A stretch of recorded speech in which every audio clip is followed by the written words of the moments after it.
Imagine picking up a clear, glassy little stone out on a trail or down in a creek, turning it over in your hand, deciding it is just a worthless piece of quartz or a chip of old glass, and tossing it back on the ground, when in reality, you may have just thrown away a gem worth more than its weight in gold.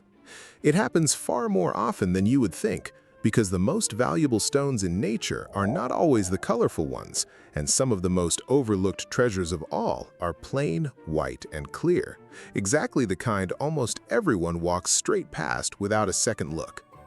And here's the part that fools people the most, because these white stones are constantly mistaken for diamonds, and that confusion cuts both ways, since some people get all excited thinking they struck it rich with a diamond when they did not, while others toss aside a genuinely valuable gem because they assumed it was nothing special.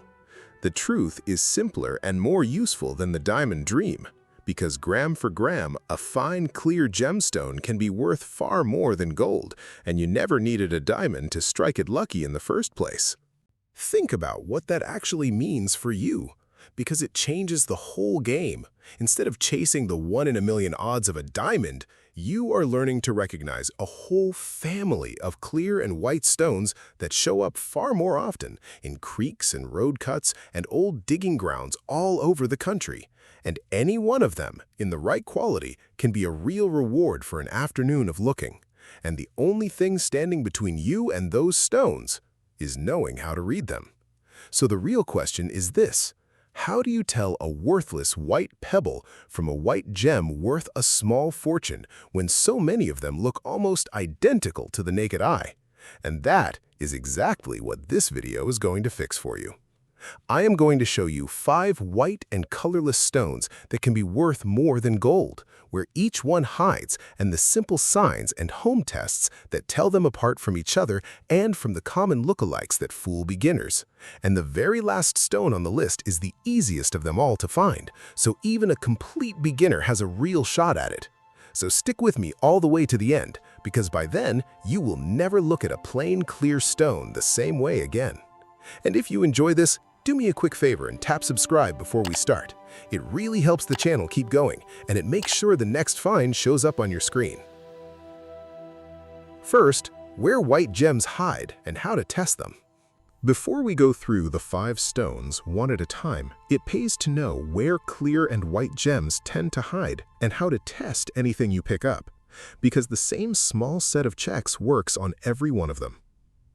Most of these stones come from just a few kinds of ground. The first is a coarse, light-colored rock called pegmatite, which is basically granite with oversized crystals, big enough to see easily, and it is the classic home of topaz, beryl, and large clear quartz. The second is gravel, the loose stony material in and along creeks and old riverbeds, where hard, heavy stones like sapphire and topaz survive being tumbled for miles and end up collected together. And the third is volcanic ground, especially areas with old lava and silica-rich rock, which is where opal is born. So when you are out searching, 3 things should make you slow down: light-colored coarse rock with big crystals, creek gravel, and old volcanic ground. Now for the tests. And the good news is you only need a few cheap things: a piece of glass, a steel knife or file, and your own hand. The most useful test by far is hardness, which simply means how well a stone resists being scratched. A stone that easily scratches glass is already more interesting than most ordinary rock, and the harder it is, the shorter the list of what it could possibly be. The second test is weight, because many gems are denser than common rock, so a stone that feels surprisingly heavy for its size is a promising sign. The third is luster, which is just the kind of shine a stone has, and most of these gems show a bright, glassy shine rather than a dull, chalky surface. And the fourth is the simplest of all: just wet the stone, because water makes the true color, clarity, and shine leap out, and it is the fastest way to tell a lifeless pebble from something with real life inside it. And keep one more thing in your head the entire time, because the most common imposter by far is plain quartz, with cheap glass running a close second. So a big part of this whole game is learning to rule those two out. A glass fake often gives itself away with tiny round bubbles trapped inside, or a faint seam line left by its mold, which no natural stone ever has. And quartz, as you will see, has its own tells once you know what the real gems do that quartz cannot. It helps to carry a rough ladder of hardness in your head, because your fingernail is soft. A copper coin is a little harder. A steel knife blade and a piece of window glass sit around the middle, and a hardened steel file is harder still. So when a stone scratches glass, but the file can scratch the stone, you know you are somewhere in the middle. And when a stone shrugs off the file completely, you are looking at something genuinely hard, like sapphire or topaz. None of this needs to be exact. You are just sorting stones into soft, medium, and very hard, and that alone narrows the field dramatically before you even think about color or shape. And remember that no single test is the whole answer.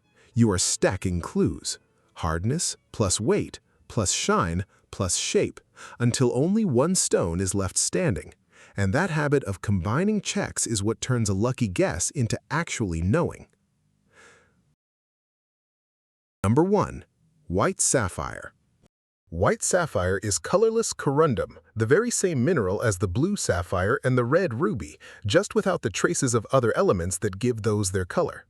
It forms in certain deeply cooked rocks, and because it is so incredibly tough, it survives erosion that grinds softer stones to dust and ends up concentrated in gravels. In the United States, Montana is the great sapphire state, where colorless and pale stones turn up in several gravel districts, and corundum shows up in other old metamorphic areas as well, including parts of the southeast. So creek gravel in country with any sapphire history is your strongest bet. How to identify it? White sapphire's superpower is hardness, because corundum sits at 9 on the 10-point hardness scale, right below diamond itself, so it scratches glass and quartz effortlessly while almost nothing you find in the dirt can scratch it back. It is also dense, so it feels noticeably heavy for its size, and it keeps a bright, glassy shine even when the surface has been worn smooth, often turning up as rounded beryl shapes with a faint six-sided outline at the ends. The simplest way to separate it from quartz is that very hardness, since quartz at 7 cannot make a mark on sapphire, while sapphire scratches quartz without trying. Why it beats gold. This is one of the white stones that truly earns the title, because a clean, colorless sapphire is a real, brilliant, and far tougher stand-in for a diamond, and a good clear stone is worth many times its weight in gold, which makes any heavy, glassy grain that refuses to be scratched a stone worth stopping for. A couple of extra details make sapphire easier to pin down. In Montana, the classic spots are the gravel bars and benches along certain rivers and old mining creeks, where generations of people have screened gravel for these tough little stones, so any ground with that kind of history is worth a look. There is also a quick heat trick, because sapphire pulls warmth away so fast that a breath of fog clears off its surface almost instantly, while a soft glass fake stays misted a moment longer. And unlike topaz, sapphire has no easy direction of splitting, so it breaks in irregular, uneven surfaces rather than clean, flat faces, which is one more way to tell the two hardest stones apart when both are scratching your glass. As for what makes one worth real money, it comes down to how clean and clear the stone is, how large it is, and how bright that glassy shine returns after a polish, because a clean, colorless sapphire the size of a small pea can already be worth many times the same weight in gold, while a cloudy, cracked one is more of a collector curiosity, still a genuine sapphire, just not a jewelry-grade one. Either way, the moment your glass refuses to mark a heavy, shiny grain, you are almost certainly holding corundum, and corundum is always worth a much closer look. Number 2. White topaz. Topaz grows in pegmatite, that coarse, light-colored rock with the oversized crystals, and it also washes down into the gravels that drain those outcrops. In the United States, there are well-known spots, with Topaz Mountain in Utah famous for clear and sherry-colored crystals, Texas prized for its own blue topaz, and Colorado producing topaz as well. So, once again, light-colored coarse rock and the creeks running below it are where you want to be looking. How to identify it? Topaz is hard, an 8 on the scale, so it scratches glass and quartz cleanly, though it is not quite as hard as sapphire. Two things really set it apart. First, it often forms long, handsome crystals with flat faces, and it has one direction along which it splits cleanly, almost as if the stone wants to break flat straight across, which is something quartz simply never does. Second, fresh topaz has a slick, almost soapy smooth feel to the surface and a bright, glassy shine, and when you wet a clean piece, it lights up with real clarity. Its heavier than average weight for its size is another quiet clue. Why it beats gold? Be honest here, because plain colorless topaz on its own is fairly common and modest in price, but it is constantly cut and sold as a diamond lookalike. Large, clean pieces carry real value, and the wider topaz family includes genuinely expensive stones, so a fine, clear topaz crystal is still very much a find worth keeping and learning to recognize. One honest and useful detail about topaz is that clean splitting direction. Because it cuts both ways, it helps you identify the stone, but it also means topaz can chip or split along that plane if you knock it hard. So handle a good crystal with care. At Topaz Mountain in Utah, the crystals grow inside cavities in a volcanic rock called rhyolite, and many come out a pale amber that quietly fades to clear after time in the sun, which is a fun thing to know if you ever dig there. And never forget the weight, because topaz is noticeably denser than quartz. So when you have two clear stones of the same size and one feels distinctly heavier in your hand, that heavier one is far more likely to be the topaz. When it comes to value, size and clarity rule, because small clear topaz is plentiful and cheap, but a large, clean, flawless crystal is a different story. And the wider family stretches all the way up to the rich golden and pink imperial topaz that sells for serious money. So even though a single clear topaz pebble will not retire you, learning the stone matters, both because the good pieces carry real value, and because where there is topaz, there is usually a pegmatite full of other treasures waiting nearby. Number 3. White beryl, also called goshenite. Where it is found. Beryl is the famous family that gives us the green emerald and the blue-green aquamarine. Just like topaz, beryl grows in pegmatite, that coarse light-colored rock, so the same outcrops and the gravels beneath them are exactly where to search. In the United States, the old pegmatite districts of states like California, Colorado, Maine, and other parts of New England have long produced beryl of many kinds. How to identify it? Beryl is hard, around 7.5 to 8, so it scratches glass with ease. Its signature is its shape, because beryl grows in long, six-sided columns, like a pencil with flat ends, a form that is hard to mistake once you have seen a few. It carries a glassy shine and is often beautifully clear. That blocky, flat-ended, six-sided column is the key to telling a clear beryl apart from a clear quartz, because although quartz can also be six-sided, quartz comes to pointed pyramid tips while beryl stays blunt and squared off at the ends. Why it matters. On its own, goshenite is the least showy of the beryls and only modest in value, but finding it is a powerful signpost because it tells you that you are standing in beryl country, the very same ground that produces aquamarine and even emerald, so a plain, clear beryl can be pointing you straight toward far more valuable cousins hiding nearby. Here is a clean way to separate beryl from quartz when the shape leaves you unsure, because beryl is a touch harder than quartz, so a sharp edge of beryl can lightly scratch a quartz crystal, while quartz cannot return the favor. Beryl is also a little lighter than topaz for the same size, so weight, shape, and that small hardness edge together usually settle it.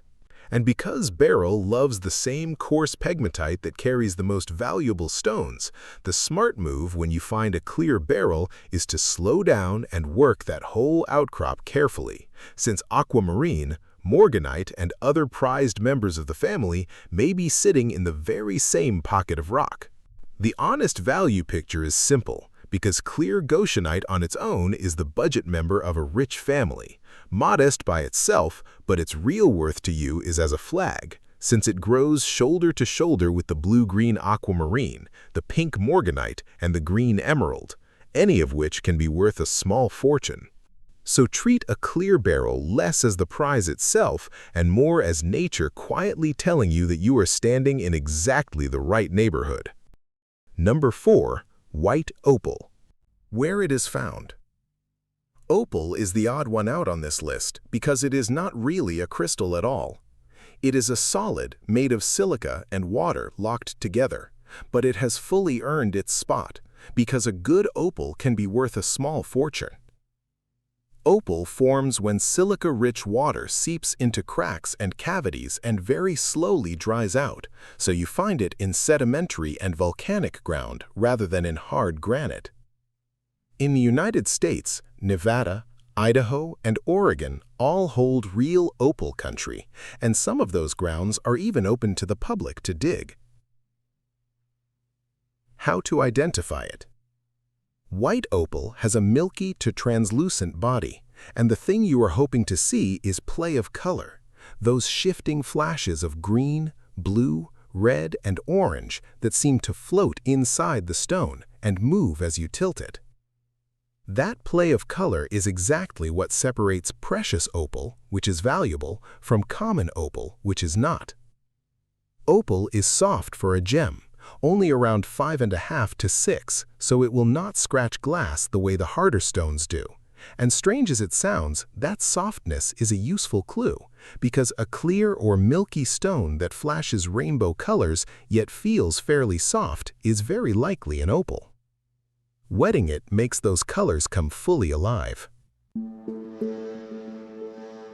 Why it beats gold. White opal with strong, broad play of color is genuinely valuable by the carat, and while the famous black opal is the true king of the family, a good white opal still leaves gold far behind gram for gram, which is why a milky stone with rainbow fire inside is never something to toss aside. It also helps to know that plain opal with no color play has a name, putch, and while putch itself is not worth much, finding it is genuinely good news because it forms in the very same ground as the precious stuff and often means better material is close by. Several of the American opal grounds are open to the public for a fee, places where you can dig and keep whatever you find, which makes opal one of the more beginner-friendly stones to actually go after. One last word of care. Because opal holds water locked inside it, a stone can crack as it slowly dries over the years, so a good find is best kept somewhere cool rather than bone dry and never left to bake in the sun. What separates a cheap opal from an expensive one comes down to a few things you can judge with your own eyes. The first is how strong and broad the color play is, because bright, bold flashes that cover the whole stone are worth far more than a few faint sparks in one corner. The second is the body, since a clean, even background lets those colors pop. And the third is the pattern, because large, organized patches of color are rarer and more prized than a fine, random speckle.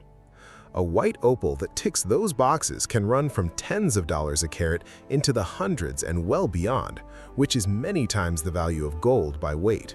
So a milky stone throwing real rainbow fire is one of the most exciting finds on this entire list. And we finish with the single easiest stone to find on this entire list, clear quartz, also called rock crystal, which turns up in pegmatites, in veins running through almost every kind of rock, and tumbled smooth in creek gravel just about everywhere on Earth. You will run into it far more often than all 4 of the other stones combined, and that is exactly why it matters so much. How to identify it? Quartz is a 7 on the hardness scale, so it scratches glass easily, and that is precisely why beginners get fooled into thinking they have found something rare. But here is the trick that ties this whole video together, because the 4 stones before it either behave differently or are harder. Sapphire and topaz are harder and will scratch quartz, while quartz cannot scratch them back. Opal is softer and flashes rainbow color, Beryl forms those flat-ended, six-sided columns. Clear quartz, by contrast, usually grows six-sided with pointed pyramid tips, shows no play of color at all, and sits right in that middle of the hardness range. So learning quartz really means learning to rule it out. And once you can spot plain quartz on site, every genuinely valuable white stone suddenly becomes far easier to recognize. The honest truth. Let me be straight with you. Because ordinary clear quartz is common and inexpensive, it is not the stone that beats gold. But it is without question the most important one on this list to know, because it is the great imposter that hides all the real treasures, and learning it is what protects you from both throwing away a fortune and getting your hopes up over nothing. And even then, certain exceptional quartz crystals and fine specimens do carry real collector value, so it is never entirely worthless either. There is a famous example that proves the whole point perfectly, because in New York, there are sparkling, naturally double-pointed quartz crystals that have long been sold to tourists as Herkimer diamonds. And as clear and brilliant as they are still quartz, not diamond, and not even in the same world of value. Quartz also tends to break with smooth, curved, shell-like surfaces rather than flat faces. It has no easy splitting direction the way topaz does, and it often feels cool to the touch. All small clues that, stacked together, help you call it correctly. And do not write quartz off completely either, because while the plain clear stuff is cheap, the family quietly hides real value in its colored forms, the purple amethyst, the golden citrine, and clean, well-formed crystal points that collectors genuinely pay for. But its greatest value to you will always be as the teacher, because every hour you spend learning to recognize ordinary quartz on site is an hour that makes spotting the truly valuable white stones almost automatic. Before we finish, here is one more white stone to keep in the back of your mind because it hides in the very same kind of ground we have been talking about, the moonstone. It can look like a plain, cloudy white pebble right up until you tilt it under the light and a soft, floating blue glow drifts across the surface, almost like a piece of moonlight got trapped inside, and a good one is genuinely prized. It is the perfect reminder that the plain white stones most people ignore are very often the ones hiding the most. And moonstone is far from the only one, because the world of pale, overlooked gems runs deep. From the glassy danburite to the milky shimmer of certain feldspars, each one another stone that the untrained eye writes off as a worthless white rock. And the more of them you can name on site, the more often you will be the one who quietly picks up the treasure that everybody else stepped right over. And that really is the whole point of this channel. Learning to look at a single plain stone and know whether it is worthless or worth chasing, which is a skill you build one gem at a time. That is exactly why I made a members area here, where every single month I take one specific gemstone and go all the way in on it, how it forms, where it hides, how to spot it in the rough, and how to test it with simple tools right at home, so your eye gets sharper one gem at a time. If that sounds like you, just tap the join button on the screen and come on in. And if now is not the right time, no problem at all. You can keep learning with me for free. Just subscribe, leave a like, and watch the next video already popping up on your screen, where I show you more ways to find precious stones hidden close to where you live. Thanks for liking and subscribing. Good luck, Gem Hunter!